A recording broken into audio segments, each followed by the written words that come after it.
Thank you, Kiruba, for coming to Calcutta, and your session was fantastic. The takeaways, even though it was small stories, people were talking about it. Thank you so much.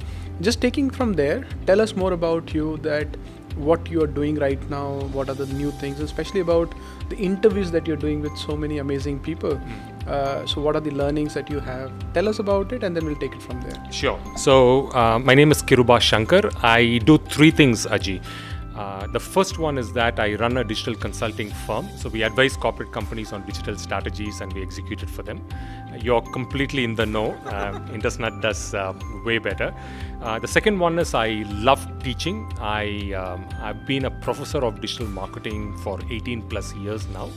And this is a fantastic way of ensuring that you're always updated on knowledge, because students can smell bullshit from a mile away. So that's a kind of a good way. The third one is I'm a professional speaker. I focus on digital excellence as a niche topic, and so that's why these are three things that I do. And about the interviews that you're taking recently, I've seen multiple discussion on that. Something is coming up, and you're writing a book, or you're putting all these things together. What is it all about? Yeah. So I'm a firm believer that some of the best life lessons or professional lessons can be learned from looking up to people who have been there and done that. So I host a leadership podcast with the Hindu Business Line group. So I interview CEOs and heads of companies, of global companies, and I try and dissect the DNA of their success. What is it that they are doing that has really gotten them corporate success or personal happiness? And I try and dissect that. And part of that journey of learning is also, I've gotten into the habit of authoring books, because when you author books, then it forces you to go and research deeper into the subject, and that's a kind of a perfect excuse. Absolutely. Now, since there are so many things changing in the marketing, in terms of how customers are engaging, and you talked about social selling. So how does social selling fit into the overall marketing, and how should one look at social selling?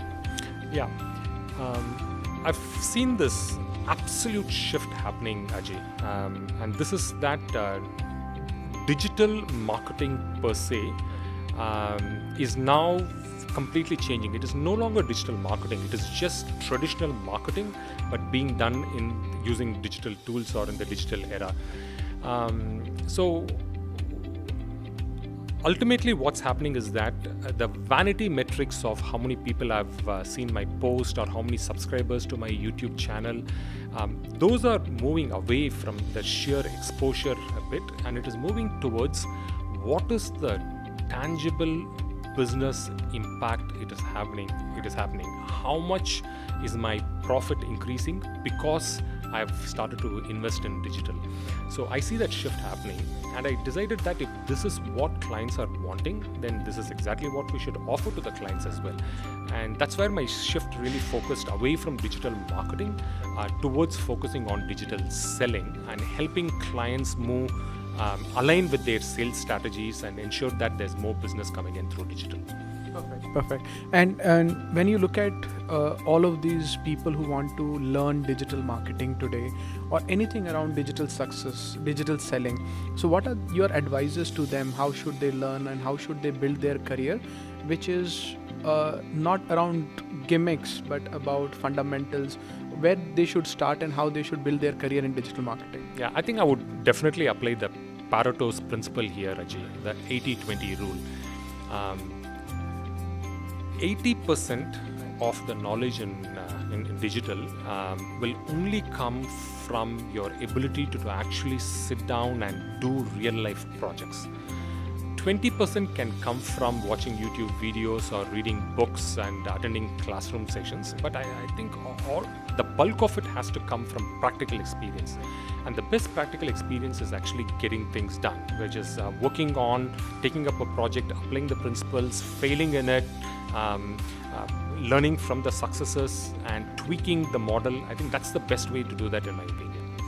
Yeah. And for businesses who wants to do digital, you have seen many businesses. So what are the kind of mistakes that they are doing, or what are the do's and don'ts that you want to advise for businesses that they should practice in the current era? Yeah, I think one line that stood out in your session at the Digital Success Summit, and I think I will take this to my grave, is that it is okay not to know digital, but it is absolutely not okay not to learn digital.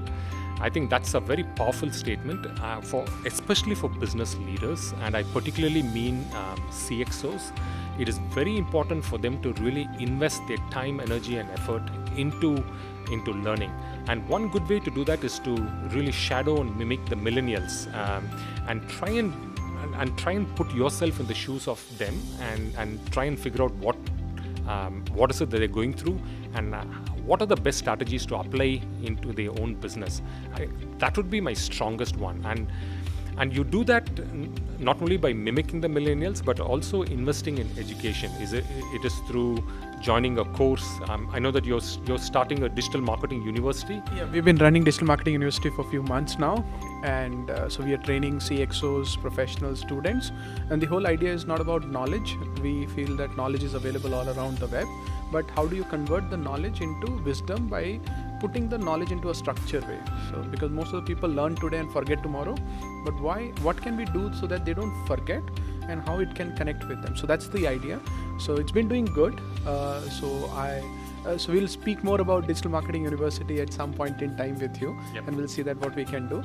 But one more thing that I wanted to ask you is that I remember from the early days you were talking a lot about business blogging, and in today's world, how do you see that when you have Facebook, LinkedIn, so many other things that are happening, so which has become a micro-blogging kind of a platform, how do you see the blogging getting changed, and do you think the business leaders should also start writing, and should they invest into building their personal brand around this social and micro-blogging? What is your advice for building a kind of a brand for CXOs and business leaders themselves?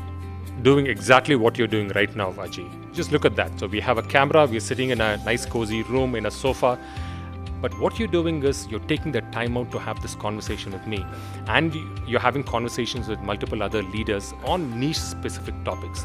What you're essentially doing right now at this very moment, Aji, is you're helping develop original content, and content that is very useful for people who are watching this particular video on YouTube, on other places. I think that to me really defines the way forward. That every professional, be it a CXO or any person in the professional workforce, has to invest in the art of creating original content in the specific area that they specialize in. I think that's the best way. Most of us, we are guilty of being content consumers.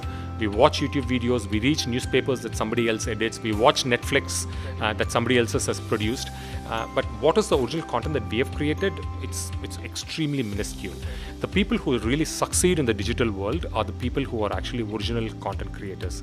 So I would absolutely urge everyone who is watching this episode is to consciously invest in creating original content. This could be blog post, this could be short YouTube videos, this could be podcast, this could be listicles, it could be infographics, it doesn't matter. But as long as it's original content pertaining to the niche domain that you excel in, that is useful for others. Brilliant combination. And I think just a follow-up question on that is that a lot of people have observations, they have a lot to share, but they're always afraid. What happens if I go in public and I make some mistake? Have you faced that in your career as well, that initially you were kind of hesitant in going live or doing something? So what is your advice that for the people who are a bit hesitant that they will make some mistakes online? Yeah, you're absolutely right. Did I face that problem? Absolutely. Are others facing the problem? Very much. Is that what is holding them back from coming in front of the camera or going and writing? Absolutely. But the way to overcome this is to be aware of the elephant in the room. And the elephant in the room is this, what's called the imposter syndrome. That you pretend to be an expert, you come out here in front of a camera, you write this blog post, pretending to expose knowledge to others, when you know very well that there are so many other people who are far more talented, who are far more knowledgeable than us. but we should not forget the fact that, an example, let's say that you're watching a cricket match, Ajay, right? Ravi Shastri is a commentator, Sunil Gavaskar is a commentator, Harsha Bogle is a commentator. Are these people the only ones who can really talk about the match? Can't you and me sitting in a cafe or in a bar not talk about the match? And of course we can, because these are our opinions.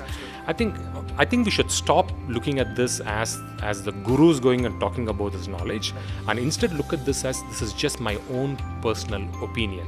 This is what I think of this subject, and then it is left for the other person to take for what it is worth. If you come from that angle, then all that imposter syndrome will go away, and you will feel comfortable in your own skin, and that way you can provide a lot of value to others. And just talking about the cricket commentary, I was in London when this cricket World Cup was happening. Probably I was the only Indian who was not watching a live cricket match there, and I was stuck in a hotel, and there was nothing was coming on the internet because everything is blocked, or on the TV also I could not watch. So I went to YouTube and I saw that there are people who are doing commentary where there's no image. They're just doing a commentary on just whatever they are seeing on maybe on a TV or something. And there were 100,000 people watching them live on YouTube. And that is such a value add. And there are so many people who are doing that. I am sure that somebody must have taken that and saying that, why can't I do a commentary? And they are so famous now. You don't need to get a green signal from anyone. You can just do that. Just a final question is that this is our second year. So we are doing a series called 2 years, 2 tips. So what are the most powerful tips that you want to share, just the 2, with rest of the people so that they can benefit from any field that you are interested in? Yeah, I think the tip number 1 that I would have is always have passion projects, something that is completely away from your commercial professional work. These are things that you should really feel good about doing this. So for example, I love farming, and one of my focus right now is to create a 4-acre forest at my village. So that's a kind of a passion project so everyone has something that's very close to their art. Don't worry about money, but really put your heart and soul into this. That'll be one. And second one is, I think I really admire people who start improving themselves little by little on a daily basis. I really admire people who are on a lifelong quest, not only to learn, but to become a better version of themselves. People who do not compare with others.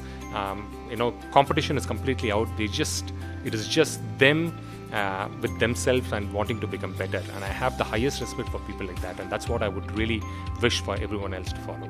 Thank you so much. And these are wonderful wonderful thoughts. And in fact, one of the statements that always inspires me is that perfection is not what you attain, but perfection is what you aim for. So when you aim for something, you are not perfect every day, but your aim is to become perfect. So every day you want to become better and better and better, and that inspires you. Thank you so much for your time. And I'm sure all of us enjoyed it. If you have more queries for Kiruba, just let us know. We will ask him the queries, and otherwise he's available all across social media. You can ask him. Thank you so much for your time, and we'll catch you again. Thank you so much. Great work on the summit and for the interview. Thank you so much.